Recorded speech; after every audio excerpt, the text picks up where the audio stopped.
Good afternoon. Welcome back to all of those who are traveling with Secretary Blinken. Welcome to the week to everyone else. I have one announcement at the top, and then we'll turn to your questions.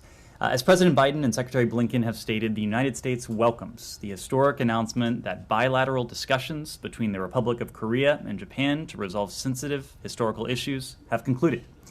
We encourage the ROK and Japan to build on this step to continue to advance their bilateral relations. The Republic of Korea and Japan are two of our most important allies in the Indo-Pacific and globally, and stronger ties between them advance our own shared goals. The trilateral relationship between the United States, the ROK, and Japan is central to that shared vision of a free and open Indo-Pacific region, which is why we have invested so much time and so much focus on this critical partnership. Specifically, we have had roughly 25 senior-level trilateral engagements with Japan and the ROK over the course of this administration. This includes engagements from Secretary Blinken, Deputy Secretary Sherman, Special Representative for the DPRK, Sung Kim, and of course from President Biden himself. We look forward to continuing to strengthen our trilateral partnership to help bring about a safer and more prosperous world. With that, Matt. Great. Happy Monday. Happy Monday. Two things. First, really briefly, do you have anything to add to the statement that your White House colleague just read about the Americans who've been kidnapped in Mexico? I will admit I didn't see the full extent of her own statement, but I expect she noted that we're closely following the kidnapping of 4 U.S. citizens in Matamoros on March 3rd. The FBI working very closely with other federal partners and Mexican law enforcement agencies to investigate this. I'm sure you saw the FBI put out a reward for their safe return. We're standing ready to provide all appropriate consular assistance. We do also remind Americans about the existing travel guidance when it comes to this particular part of Mexico. The travel advisory for Tamaulipas State remains at level 4. Do not travel. We encourage Americans to heed that advice. Okay, so essentially, no, you don't have anything to add. But thank you. But do you? I'm always glad to hear the consistency. There was a question about whether all 4 were U.S. citizens or not. Has that been confirmed now to your? We're aware of the kidnapping of 4 U.S. citizens. That's our understanding. And then separate from that and going back to the Secretary's trip, I just wanted to know, and I'm not really expecting anything here, but just shot in the always a good approach. Shot in the dark here. I'm just wondering, after his 10-minute or less than 10-minute exchange with Foreign Minister Lavrov, if there has been any follow-up to that, or any conversation at a notable level between you guys and the Russians, or if he left that exchange, that encounter, with the idea that there might be in the near future. Well, we've always had the idea that we are prepared and ready to engage when our interests are implicated, when the interests of our partners and allies around the world are implicated.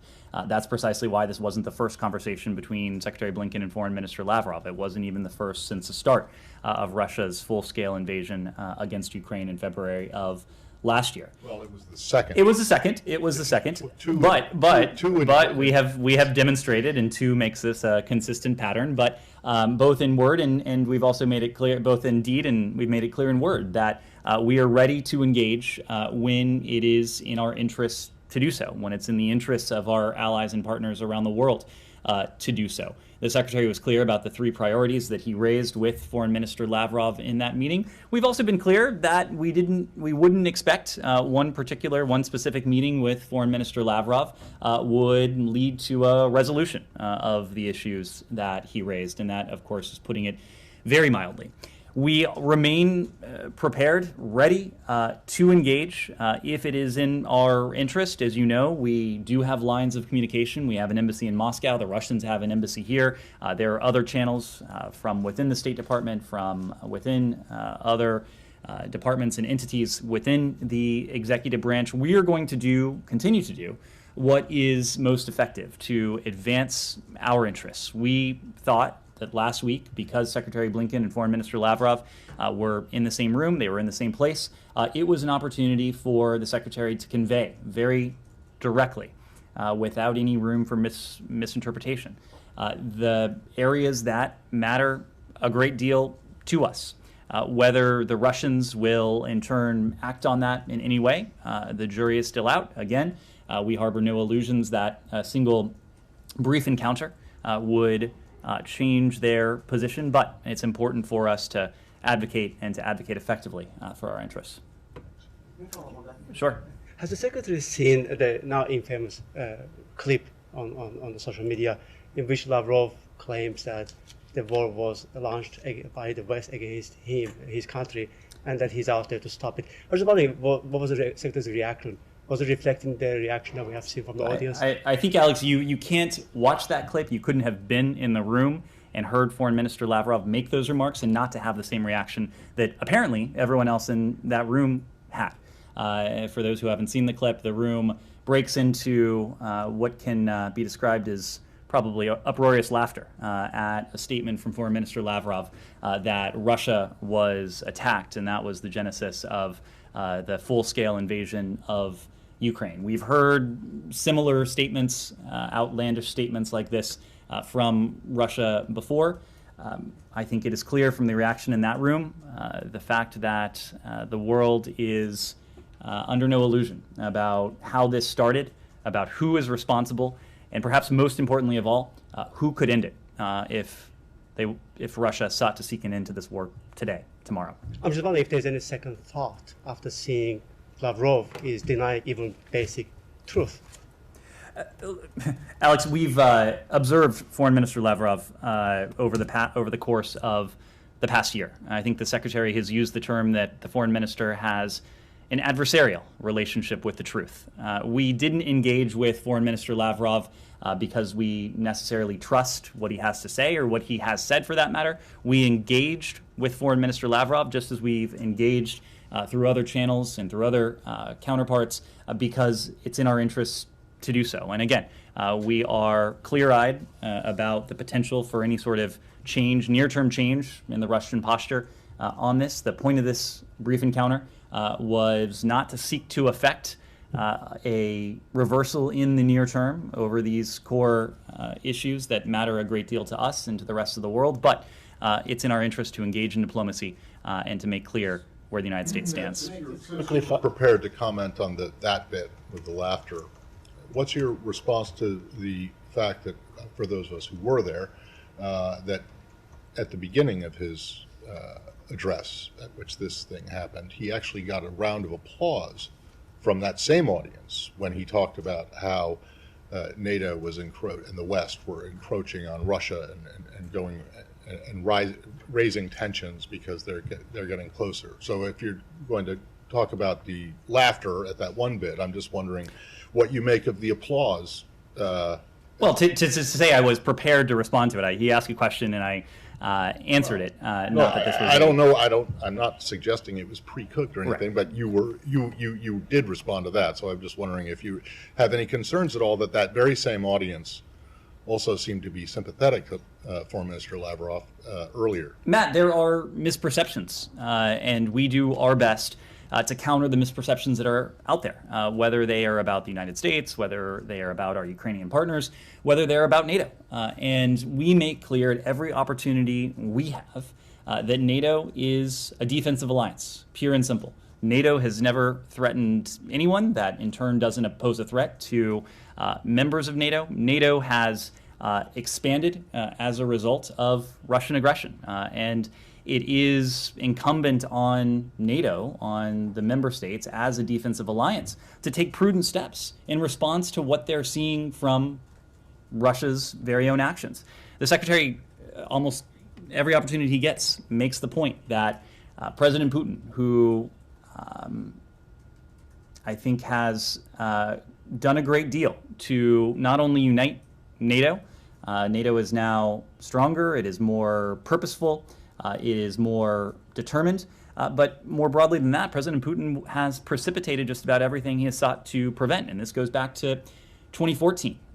Whether you look at popular opinion of NATO in a place like Ukraine, whether you look at the Wales commitments that resulted from President Putin's aggressive action in eastern Ukraine, his attempts to seize Crimea in 2014, the increase in defense spending that we've seen in the aftermath of Wales, and now in the aspirations of 2 additional European countries to join the world's strongest defensive alliance. Okay, fair enough. But you seem to be pleased by the fact that people laughed at him when he made this statement about. Matt, I was simply responding to a question. I know, but I get that. So I'm asking you another question. I mean, does it not cause you any concern that the same audience was receptive to his argument that you reject, obviously? But I mean, we're talking about an audience of highly educated people in India, non-aligned country with which you are working to increase opposition to the Russian action, or the Russian war in Ukraine, and yet they seemed sympathetic not to the idea that Russia was attacked, but that somehow Russia was provoked or is threatened. Matt, I think I told you at the outset that we have our work cut out for us. It is a task that we have, that NATO has, and that our allies and partners more broadly have, to combat misinformation, to combat disinformation. We know that Russia is sowing disinformation, is sowing lies about the strategic intent of NATO. We believe the best antidote to disinformation and misinformation is information. It's why we get up here and brief every day. It's why the Secretary brings reporters with him everywhere he travels. It's why we do press avails when he's traveling, especially within our emerging partners. All of that is part and parcel of it. Would you say the same about China? Would I say what about China? About promoting disinformation, trying to. I would. And just you would. That's it. Of course, we have seen Russia and the PRC peddle misinformation and disinformation. Yes, Said. Yeah, thank you. On the issue of diplomacy, I know that the new American ambassador, Lynn Tracy, only submitted her credentials a couple of months ago, and so on. Are there any? So she met with Russian officials and so on. But has Ambassador Antonov been meeting with anyone in the State Department? Has he met with like the Secretary of State or the Undersecretary of State? Well, it wouldn't be within protocol for the Russian ambassador to meet with the Secretary of State. That's not his natural counterpart. But yes, without going into details of these engagements, Ambassador Antonov has had contact, including recent contact, including in-person contact with appropriate State Department officials. I asked this because I think last month he said he has not met with any American officials in a very, very long time. It may not be to the extent and the cadence of that engagement may not be to his liking, but lines of communication remain open. That is of critical importance to us, and Ambassador Antonov is one element when it comes to those lines of communication. And one quick follow-up. Secretary Austin said from Jordan yesterday that the fall of Bakhmut is not going to change the course of the war. Can you comment on this? I mean, are you guys now prepared that Bakhmut all but has fallen? I'm not prepared to offer that assessment. Of course, our Ukrainian partners in the first instance are going to have the best tactical battlefield update. Our colleagues at the Department of Defense may speak to that as well. But the sentiment that Secretary Austin was putting forward is exactly right, as you might expect. This is a conflict a war, an invasion, I should say, whose contours were set in place on February 24th, February 25th, and the days that followed of last year. It was very clear from the earliest hours of Russia's invasion of Ukraine that whenever this ended, it would end in a strategic failure for Russia. That's because the Ukrainians made very clear in the earliest hours of this conflict that the goals that President Putin sought to pursue, the fall of Ukraine, the fall of its government, the subjugation of its people, the erasure of its identity, essentially the subjugation of the country itself, would not be in the cards. And so, yes, we have been very clear that there are going to be tough days ahead. Fighting, while it has lulled somewhat during the winter months, it has continued to rage. Especially in the East, especially in the South. There have been incremental gains by both sides. We expect that dynamic to continue. The only reason a town like Bakhmut, which I believe, as Secretary Austin said, holds very little strategic import, is in the news, is in the headlines, is because the Russians have nothing else to point to over the course of more than 12 months of a brutal invasion, of their own brutal aggression.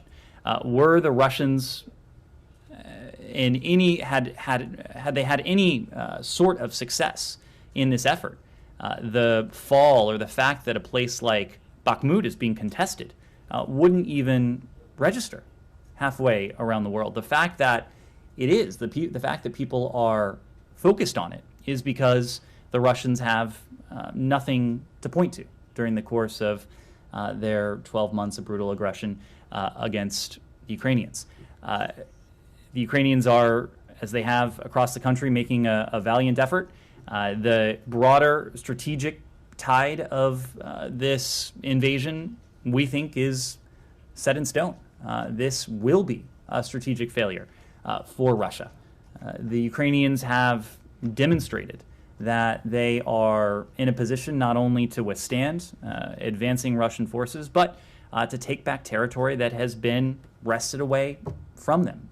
That won't change. Jenny. Thank you. Regarding the South Korea and Japan did make a decision on historic resolutions. Many Koreans still do not agree on the solution of history between South Korea and Japan. And this is because Japan has not formally apologized. How do you view on this? Well, first and foremost, we've heartily welcomed the announcement between these two allies of ours, Japan and the ROK. These issues of history are difficult, they're complex, they are complicated, but both President Yoon, Prime Minister Kishida, have demonstrated bold vision. They have demonstrated courageous leadership by taking this step forward. The United States is an ally to both of these countries. We have a rock solid bilateral relationship with both Japan and the ROK. We have sought from the earliest moments of this administration to deepen and to advance the trilateral relationship. And I spoke a moment ago to some of the metrics that speak to that, some 25 trilateral engagements, several on the part of Secretary Blinken and his ministerial counterparts, several on the part of Deputy Secretary Sherman and her counterparts, Sung Kim and his counterparts, in person, over the phone, as well, of course, with the leader-level engagements that President Biden has taken part in as well.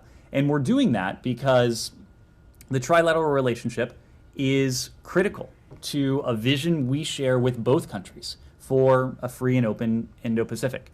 You can talk about it in terms of specific issues, in terms of the importance of trilateral cooperation on the challenges that are posed by the DPRK, but it's also in some ways broader than that. And these are countries with whom we share interests, we share values, and at the crux of both those interests and those values is that very same vision for a free and open Indo-Pacific. So we very much welcome the step forward that Japan and the ROK announced today, and the United States is going to continue to be a partner to do what we can to help these countries as they continue to take additional steps.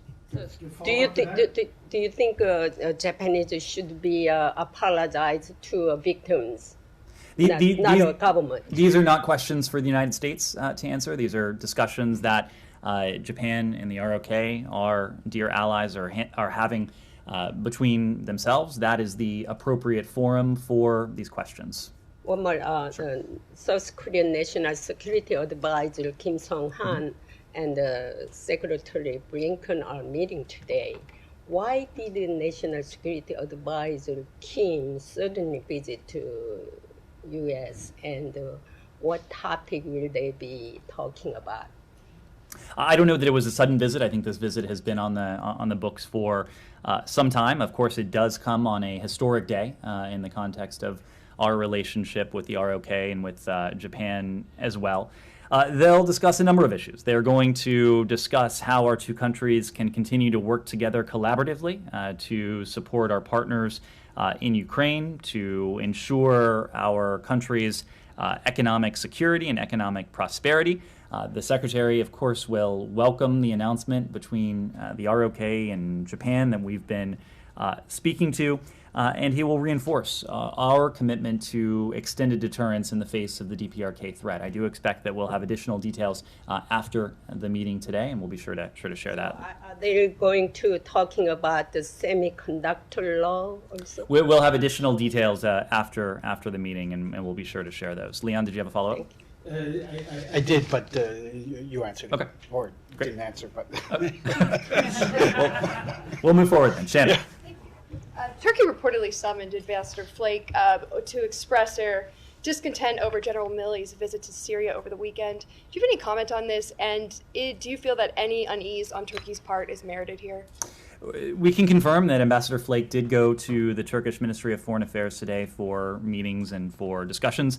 Of course, when it comes to General Milley's visit, we'd refer you to the Department of Defense. However, it's our understanding that General Milley met only with U.S. troops while in Syria. It was only an interaction with American service members. A follow-up on that? Sure. Sure. What you just said, that he was only there to meet with U.S. officials, that is disputed by media that is close to the SDF, YPG, and they're saying that he did indeed meet with Mazlum Abdi, the head of the SDF. So can you please put it into context for me, because we know that the United States ambassador was summoned to the Turkish Foreign Ministry to give an explanation, quote unquote, by the Turkish state agency. So the U.S. Army chief travels to an area controlled by the YPG PKK, and the SDF is headed by someone who we all know comes from PKK ranks, and he ordered the killings of Turkish and Kurdish civilians as well as NATO soldiers. So just the optics of it, the US Army chief that just doesn't pop up anywhere around the world. So what is really the explanation for the visit? The U.S. Army chief, and again, I'm not the Pentagon spokesperson, so I'm not going to wade too far into this, but the U.S. Army chief does pop up around the world to visit with U.S. service members. That's what he did in this context. Our service members are deployed in Syria in service of a goal that we share with Turkey, as well as with our other allies, as well as with all members of the global coalition to defeat ISIS. Our service members in Syria serve one function and only one function. That is to see to it that the enduring defeat of ISIS is cemented and that ISIS is enabled to regain a pivotal foothold that they once had in places like Syria, in places like Iraq. This is a goal that serves our interests, it serves Turkey's interests, it serves the interests of every single member of the global coalition to defeat ISIS. There are now dozens of countries around the world that are part of this mission. So no, it is not unusual for the chairman of the Joint Chiefs to visit with U.S. service members who are deployed, in many cases deployed in harm's way, potentially, and making sacrifices on behalf of their fellow Americans, but also on behalf of people around the world. If he's made the travel all the way there, and you made it really clear that he only met with U.S. officials, so if there's no problem with the fact that he can be seen in the same photograph with SDF officials, why didn't that happen? So he wasn't welcomed by the SDF there, in that area that is controlled by the YPG SDF. These are questions for the Department of Defense. It's our understanding that he met only with U.S. troops while in Syria.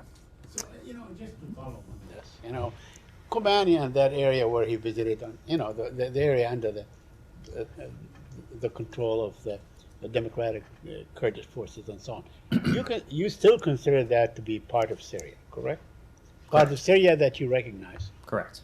Did the head of the chairman get a visa to go there from Syria? It's an honest question. I mean, Said, if that's a serious question, I would encourage you it is a serious question. to talk to the Department of Defense. If that area, if you still recognize that area as being part of Syria, the top military leader in the United States of America, he goes there in and out without consulting with that government, without doing anything, correct? Said, I would refer you to the Department of Defense if that is in fact a serious question. Yes. Thanks so much. Secretary Blinken is meeting Lithuanian foreign minister today. What would you say, at least in principle, what are the most important points of this meeting?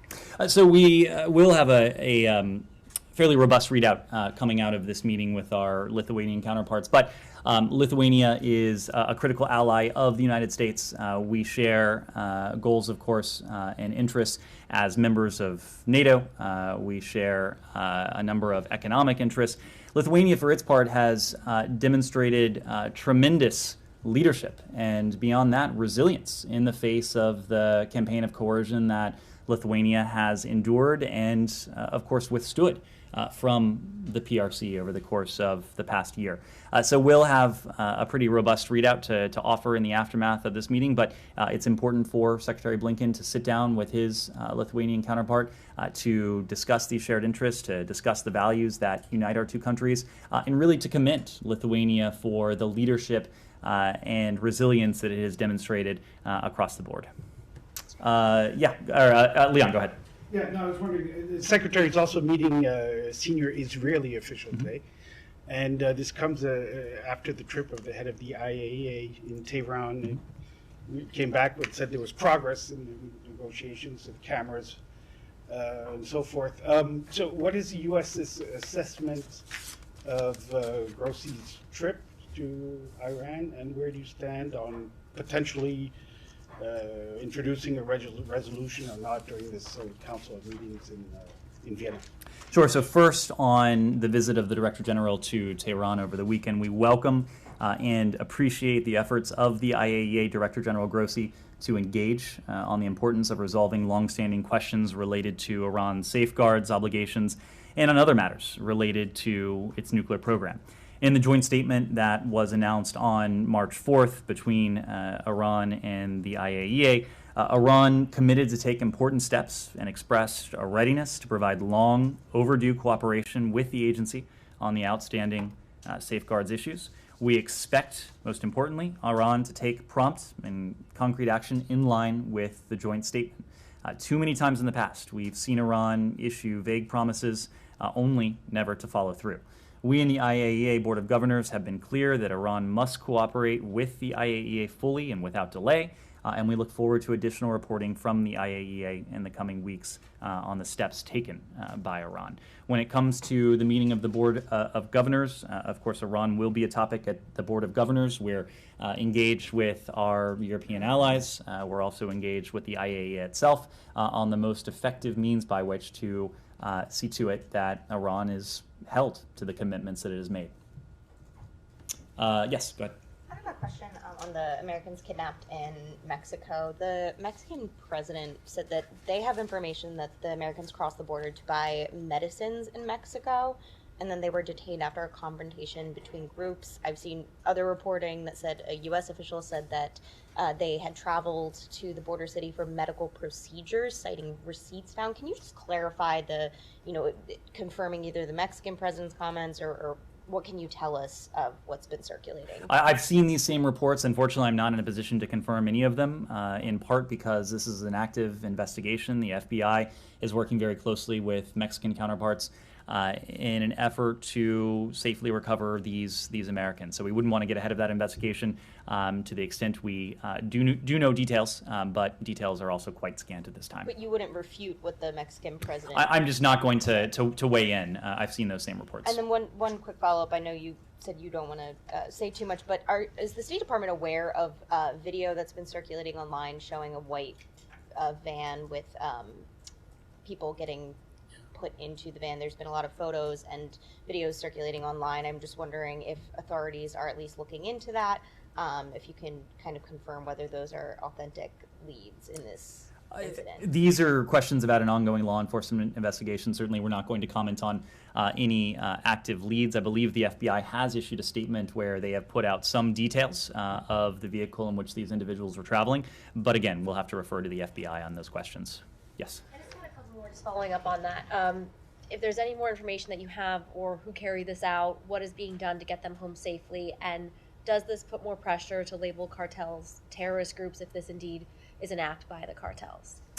So these are questions, again, that are about an ongoing investigation, and especially when an ongoing investigation has the ultimate goal of safely recovering Americans who have been abducted. We don't want to say anything or do anything that could impair the ability of our counterparts in the FBI or other departments and agencies to safely carry out their mission. On top of that, information is scant at this point, so we're just not going to weigh in. Yes, in the back.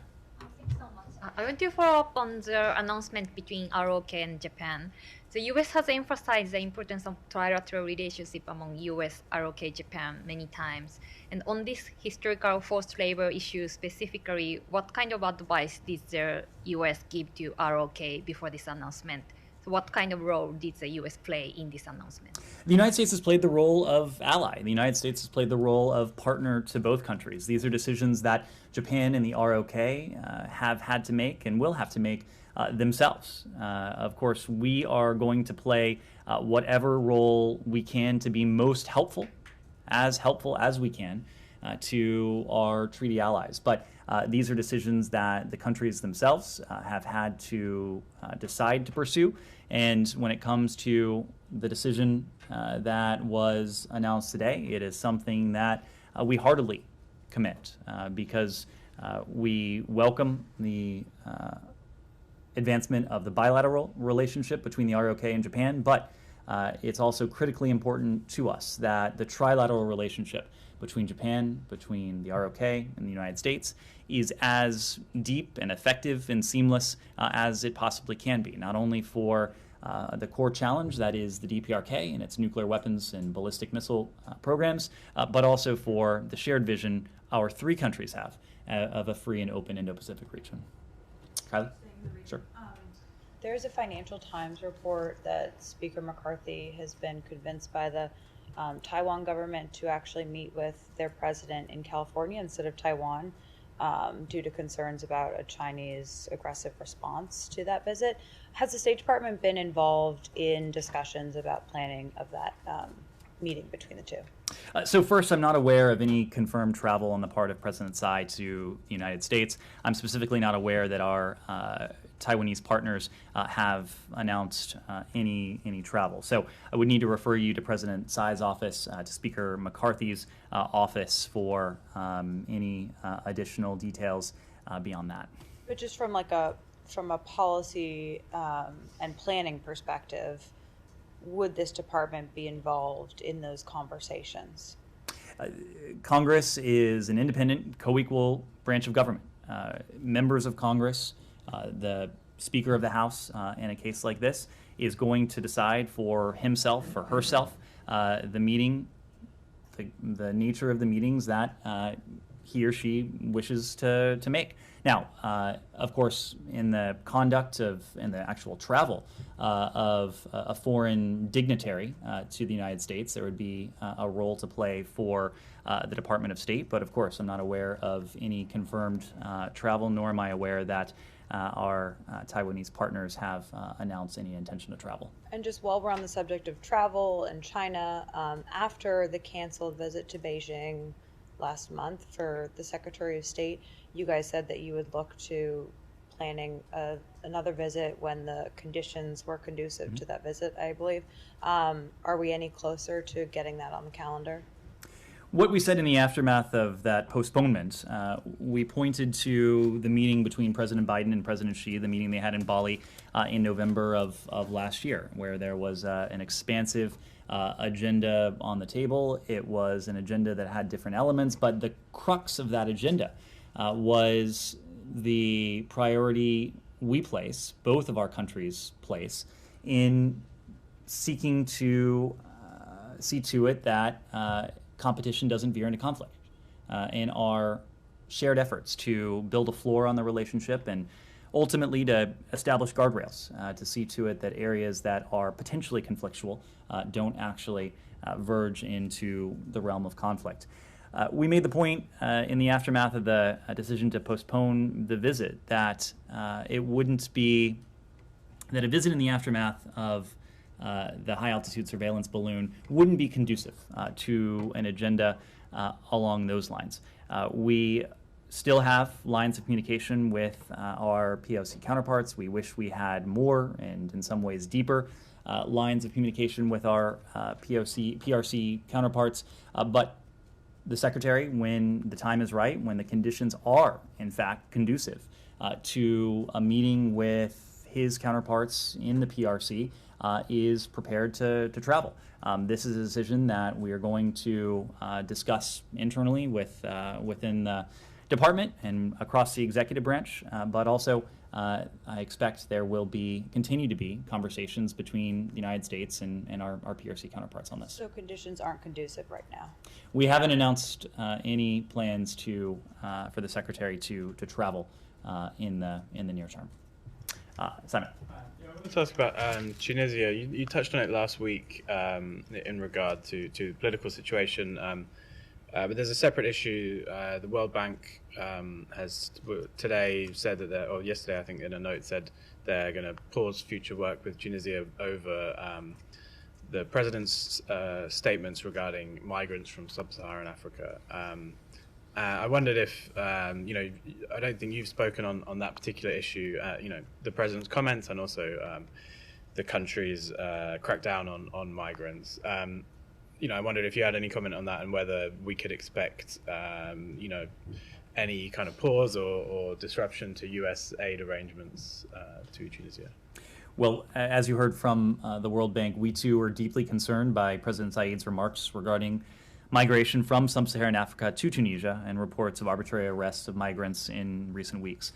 These remarks are not in keeping with Tunisia's long history of generosity in hosting and protecting refugees, asylum seekers, and migrants, and we're disturbed by reports of violence against these very migrants. We urge Tunisian authorities to meet their obligations under international law to protect the rights of refugees, asylum seekers, and migrants, and we encourage Tunisian authorities to coordinate with international humanitarian organizations to facilitate the safe, dignified, and voluntary return of migrants who wish to return to their countries of origin. Alex? And moving to the Caucasus, if you don't mind. Wondering if you have anything to say about latest casualties from last night between in Nagorno-Karabakh territory. We're following reports of a shooting incident on March 5th inside Nagorno-Karabakh, which killed 5 individuals, we understand. We offer our condolences to the families of those injured and killed. There can be no military solution to the conflict, and the use of force to resolve disputes is never acceptable. The only way to sustain peace is at the negotiating table, and the use of force undermines negotiations. Senior advisor for Caucasus negotiations, Lou Bono, is in the region to stress the only way forward is through direct dialogue and diplomacy.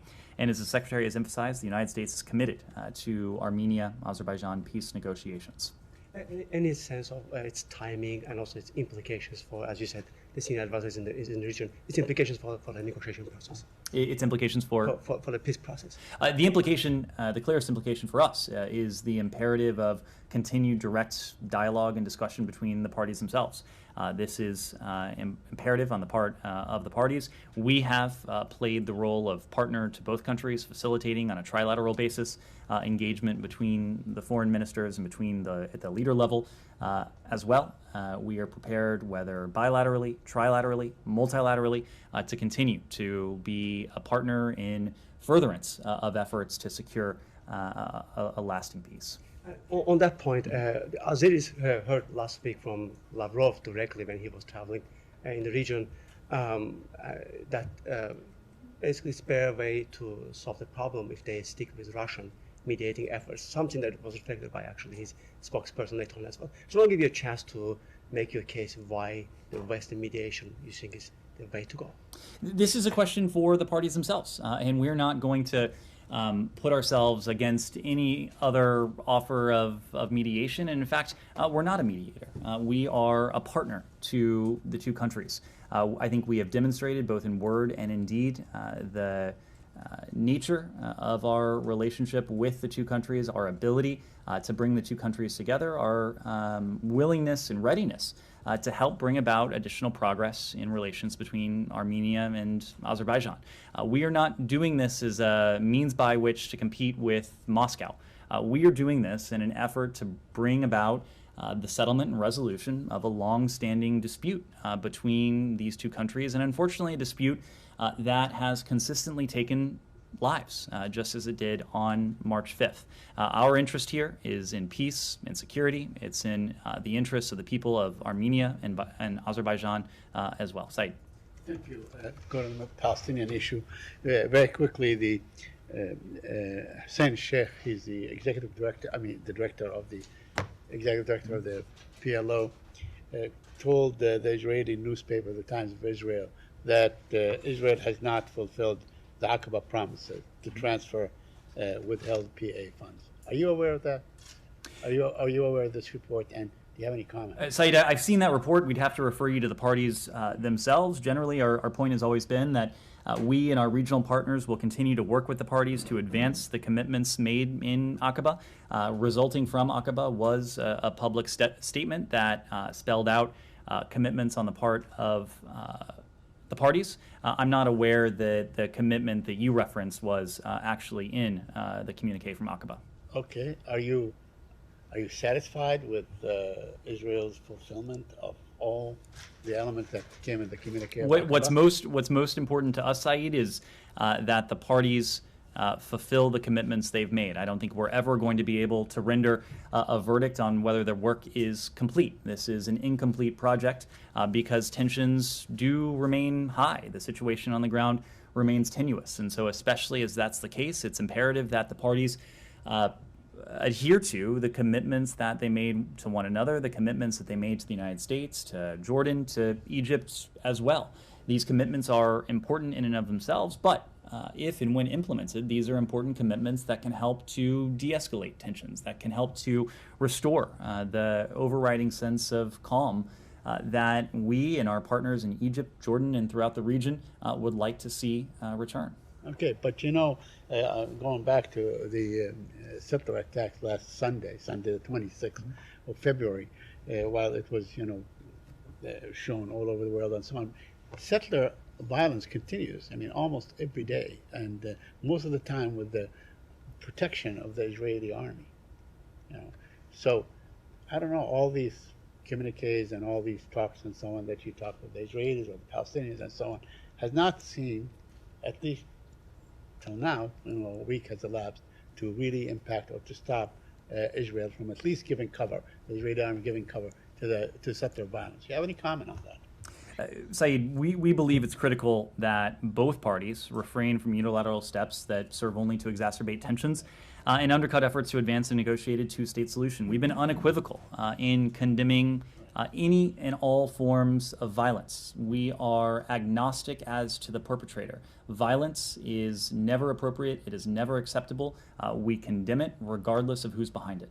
Is this an issue that you will be discussing this afternoon with Minister Ron Dermer? Minister Dermer and the National Security Advisor have a portfolio of regional security issues.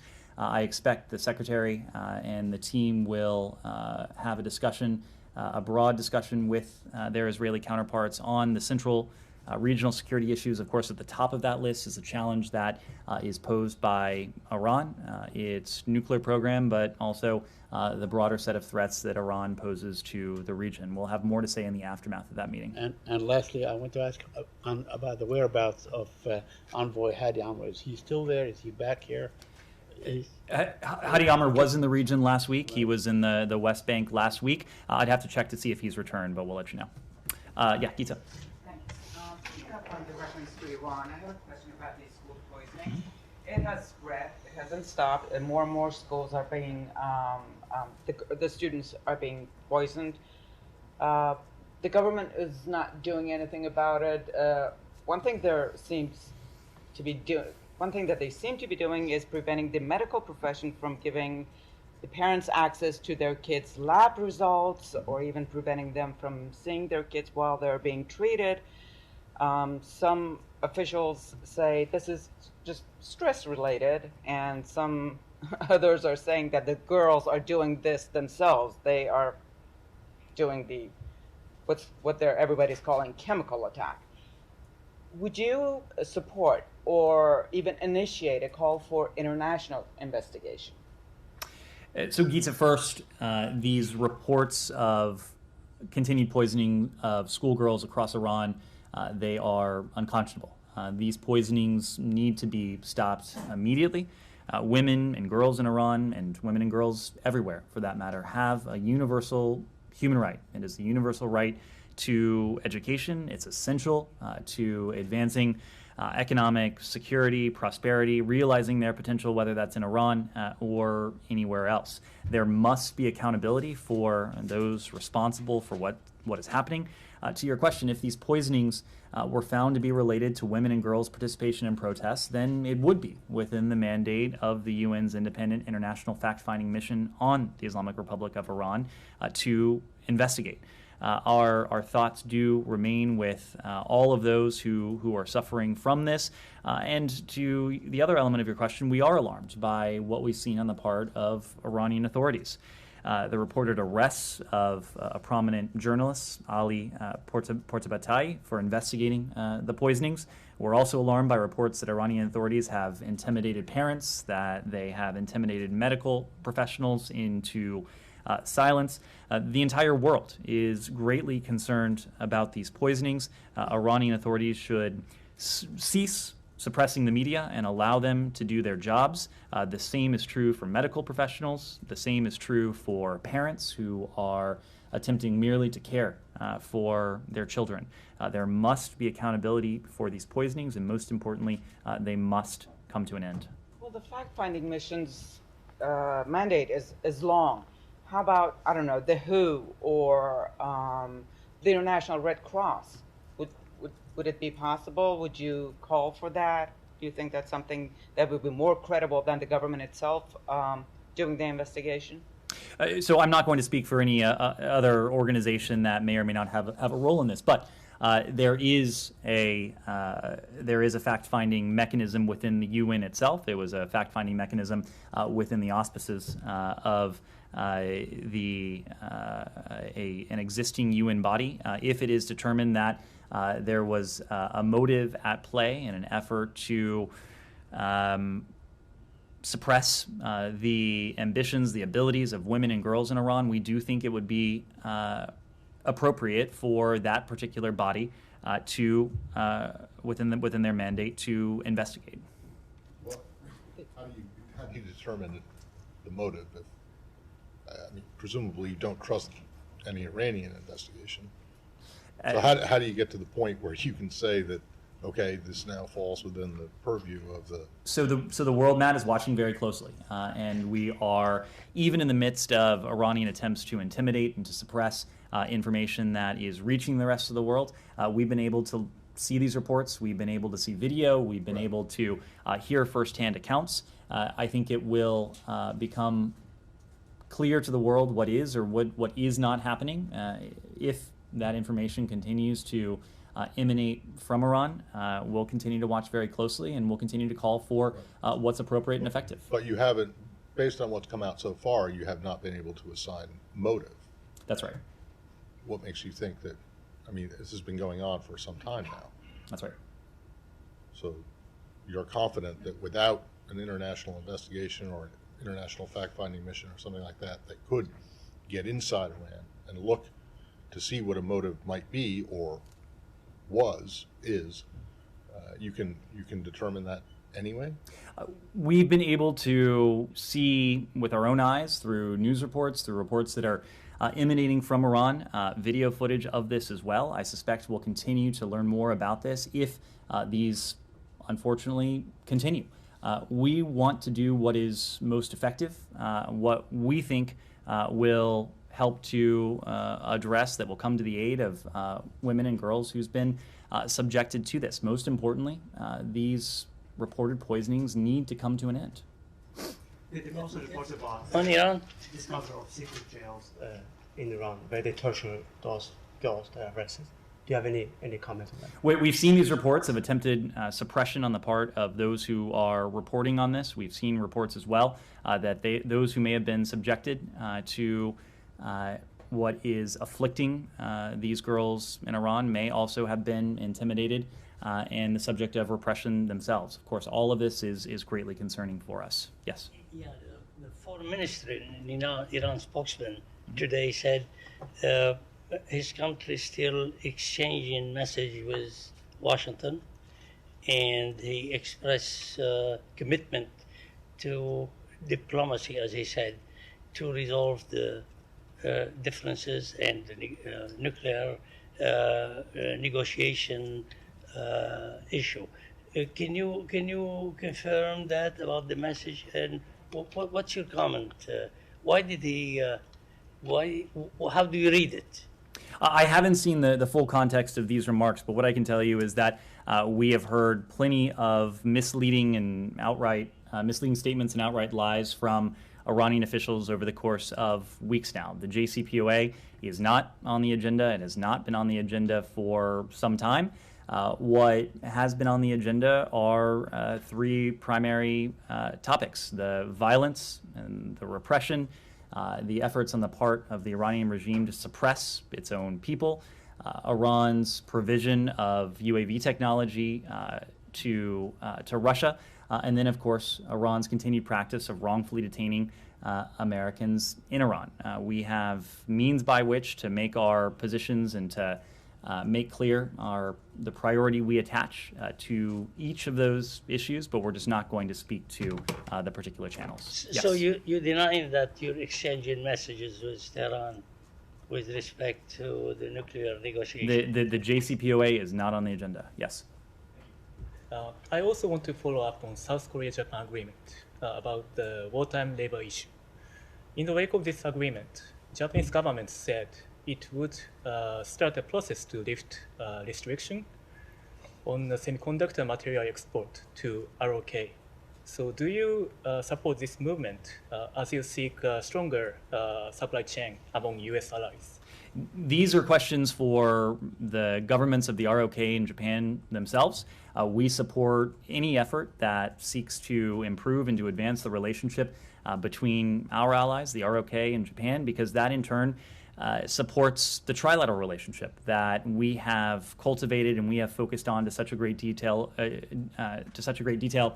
over the course of this administration. I should say, for Secretary Blinken himself, this is something that has been a focus of his for even longer than that. When he was Deputy Secretary of State in the final 2 years of the Obama-Biden administration, this was a priority of his to cultivate and seek to support better relations between these two treaty allies. We have come a ways from where we were 10 years ago. Today's step is a very positive development, one we heartily commend, and we hope to see our treaty allies continue to build on this going forward. Yeah. Questions on Russia. Thank you. The United States refused to issue visas to Russian diplomats who were heading to New York this week for an event at the United Nations. Do you have any comment here? I don't. If we have anything to offer on that, we will. Okay, and one more question. The New START treaty, as you know, expires in less than 3 years. Should Washington and Moscow fail to agree on extension in February 2026, are there any contingency planning you're doing now for this scenario, or are you planning anything for this case? I think your question gets far ahead of where we are, and I say that because Moscow has announced its purported suspension of implementation of the New START agreement.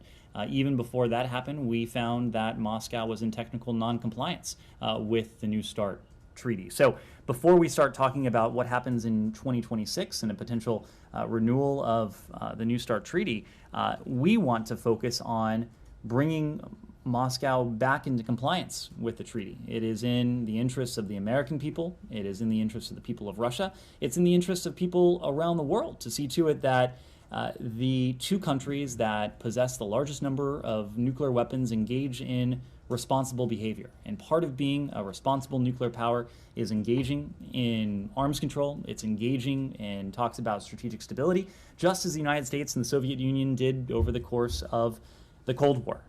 Over the course of the Cold War, we had mechanisms in place to mitigate against the possibility that there would be a nuclear exchange. Ultimately, these efforts were successful in that there was not a nuclear exchange between nuclear powers during the Cold War. Now, the responsibility we have as nuclear powers, the United States and Russia, is just as great. It's incumbent upon countries that seek to be responsible stakeholders in the international community to act responsibly. We have consistently acted responsibly. Late last year, we thought we would soon be meeting with our Russian counterparts in Cairo for a meeting of the Bilateral Consultative Commission to discuss issues of New START implementation and compliance. Russia, unfortunately, pulled out of that engagement. Earlier this year, we thought there would be a meeting of the BCC. Russia, unfortunately, pulled out of that. And that is what ultimately led us to render Russia not in technical compliance with the New START agreement. But there is a very uncomplicated way for Russia to come back into compliance. It needs to take part in inspections. That's something that can happen fairly quickly, and it's something that we hope Moscow does for the sake of its citizens, for the sake of our citizens, for the sake of people around the world. And last question on Syria, on General Milley's travel to Syria. Did the U.S. notify Russia in any way about the travel? This is a question for DoD. I couldn't say. Okay, thanks everyone.